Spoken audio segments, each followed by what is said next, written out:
জেতা match draw করায় footballer Bafufe কর্তা সবার মুখেই তালা। ক্যাবরেরার পদত্যাগের ইস্যুতে ম্যাচ শেষে উত্তাল স্টেডিয়াম প্রাঙ্গণ।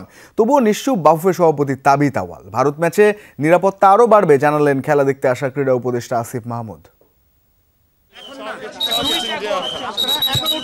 পুরো ম্যাচে হামজা খেললেন একা, কিন্তু শেষ মুহূর্তে গোল হজম করে জেতা ম্যাচ ড্র করলো সোহেল রানা সাদ উদ্দিনদের ভুলে। এটাই যেন বাংলাদেশের ফুটবলের নিয়ম হয়ে দাঁড়িয়েছে।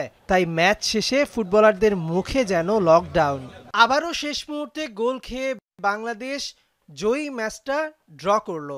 আপনারা দেখতে পাচ্ছেন আমার পেছনে বাফুফের কর্তাটা কিছুটা বিমর্ষ। একটু কথা বলতে যাবো হিল্টন ভাই প্লিজ, কেমন লাগলো আজকে বাংলাদেশে?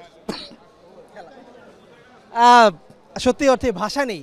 বাংলাদেশ ঠিক জয় পাওয়ার আগ মুহূর্তে শেষ মুহূর্তে গোল খাওয়াতে বাফুফে কর্তাদেরও জবাব নেই।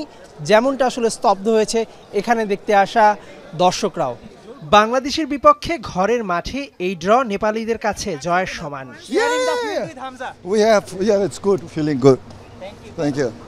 এমন ড্রয়ের পরও হেডকোচ কাবরেরার ইস্যুতে নিশ্চুপ বাফুফে সভাপতি তাবিত আওয়াল।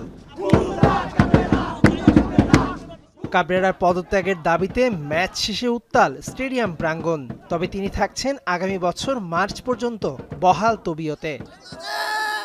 শেষ মিনিটের গোলে ম্যাচ হারায় হতাশ ম্যাচ দেখতে আসা ক্রীড়া উপদেষ্টাও। হামজা গোলটা অবশ্যই ক্লাসিক। বাংলাদেশে আমরা বাইসাইকেল গোল দেখছি। আই থিঙ্ক এটা আমাদের গোল অফ দ্য ইয়ার হয়ে থাকবে বাংলাদেশের। আমাদের ইমপ্রুভমেন্টের অনেক জায়গা আছে। I am not a technical person, but আমার মনে হয় যে আমাদের খেলার যেই কোয়ালিটি এটা আগের তুলনায় অনেক বেশি ইমপ্রুভ করেছে। দিন শেষে সুখবর, লকডাউনে কোনো প্রকার অপ্রীতিকর ঘটনা ছাড়া নিরাপদে ম্যাচটা শেষ করতে পারা। ভারত ম্যাচের আগে আরও সচেতন প্রশাসন। সরকারের যারা সংশ্লিষ্ট আছেন বাফুফে তাদেরকে চিঠি লিখেছে অলরেডি।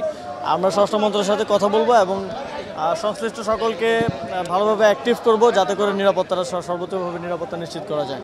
শুক্রবার একদিনের বিশ্রাম নিয়ে শনিবার আবারও অনুশীলনে নামবে বাংলাদেশ জাতীয় ফুটবল দল। মিশন 18 নভেম্বর ভারত ম্যাচে সব ধরনের ভুল কাটিয়ে ওঠে ম্যাচ জয় নিশ্চিত করা। মেহেদী নাইম, যমুনা স্পোর্টস, ঢাকা।